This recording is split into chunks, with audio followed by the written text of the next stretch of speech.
it's SDSU-Tube from Frost Arena with Tommy Nieman. How are you, sir? Hi, beautiful, lovely. Good. Lovely, Thank excellent. You know what else is lovely? South Dakota State's men's basketball team. They went 2-0 this past weekend, destroyed Western Illinois here on this home court last Wednesday, and then a big road win at Omaha, a team that's sort of helter-skelter. You never really know what type of game you're going to get with Omaha, but you broadcasted that game. What did you see specifically in that Omaha game Saturday? A lot of this. They do go up and down a lot, and Omaha's got a lot of talent, but if you can stick with them long enough and not give them a lot of breakout layups, you can beat them, and that's what the Jacks did. It was kind of close early on as both teams were kind of settling in, but South Dakota State, Scott Nagy keeps preaching defense. Always. And he always will till his dying days, but that's what they have done the last two games, Western Illinois and Omaha now. Tacked it down at the defensive end, especially in the first half, not getting behind anymore like they were early on. We'll see if that continues. But and then just kind of played solid the rest of the game in that Omaha game. And big physical game. Omaha started throwing it up at the rim and going after in the second half, and they had 19 offensive rebounds. And that's one thing that kind of stuck with Coach Nagy. He didn't like that, but that was about the only thing in that game because Tellinghuisen came out, made a bunch of threes, shot it well early. George Marshall had 25, a career high for him so far, and the Jacks shot it well in his mind because of what they did at the defensive end, and it's carrying over to the offensive end. So a good win for the Jacks on the road against Omaha, yeah. Yeah, and as you said, Nagy preaches defense, but the three-point shooting in that Omaha game was fantastic. I believe SDSU made 10 or 11 threes. I can't remember the exact number to Omaha's 1. And guys, as you said, like Reed Tellinghuisen and George Marshall made a bunch of threes.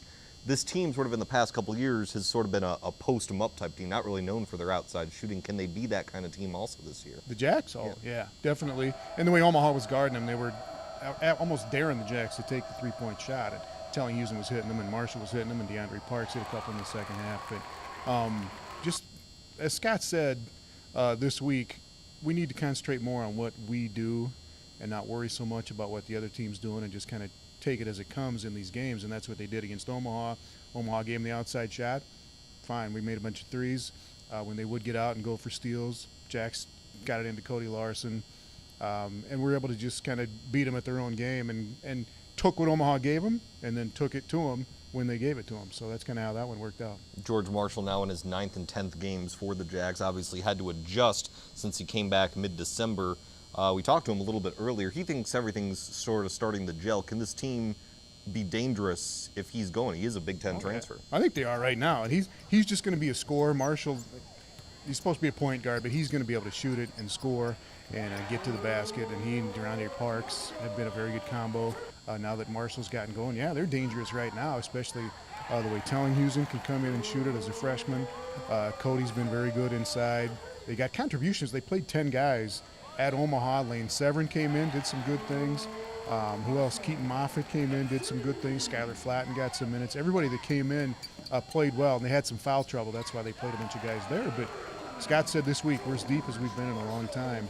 So you probably will keep seeing Severin and these guys coming off the bench. Zach Horseman was injured this weekend with an ankle, but it sounds like he's going to get back. So they're going to go. They could go 10, 11 deep if they wanted to, and we'll see if that holds true. Yeah, Scott usually plays 7 or 8, or he has over the last few years, but a lot more depth this year, and a lot of those South Dakota kids getting in there in the ball game and making contributions. Let's switch things over to the women's side. They had that Indiana road trip at Fort Wayne and IUPUI, and a couple of one-point games, a one-point victory over Fort Wayne on Saturday, a game that was travel delayed. They were supposed to play it Friday, but they couldn't get out because of the weather, so they played it Saturday. And then on Sunday, they lost at IUPUI by a point. So them and their opponent scored the exact same number of points, and they split the weekend 1-1. Yeah, they got a free throw from Macy Miller at the end of that Fort Wayne game to win by 1.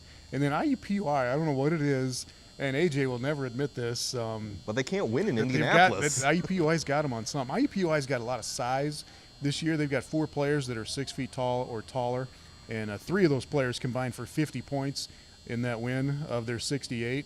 So that might have hurt the Jacks a little bit in that game, but something about IUPUI, man. They didn't can a bunch of threes like they have in the past to beat the Jacks, but there's something about the Jags that gets the Jackrabbits, and unfortunately came up a point short there. Could have been the back-to-back. I mean, they don't. Yeah. In the regular season, obviously, you don't play back-to-backs until the Summit League tournament if you advance. But I mean, it was a rare back-to-back. Yeah, and the players will never say that, and AJ will never say that. Right.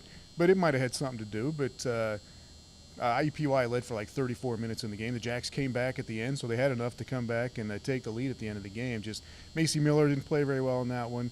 Just 1 of 8 from the field. Carrie Young struggled a little bit as well. So just something about that, something about Indianapolis. I don't know about the back-to-back, but something about the Jags that gets to them. Now, it's weird. The men seem to be on an upswing. They had that 0-2 start, but they had 2 really dominant performances this past weekend. And the women's team, I don't want to call them so-so, but they're also 2-2, but you don't feel as good about the women's team as you do the men's team right now, probably. Yeah, well, yeah, after losing has something to do with that. But, again, it's too early? Yeah, I think it is. It's only 4 games in, and the women will get it figured out. And they always do that every year. No matter how good they are, they have 3 or 4 games a year where they're not there. Yeah, you shake your head. You're wondering why they lost. They do have some bad losses every season, but this hopefully is just one of them at IUPUI. But I think the women, they're going to be fine. They'll build it back up here. So, yeah, probably too soon to say that they're down this year. Yeah.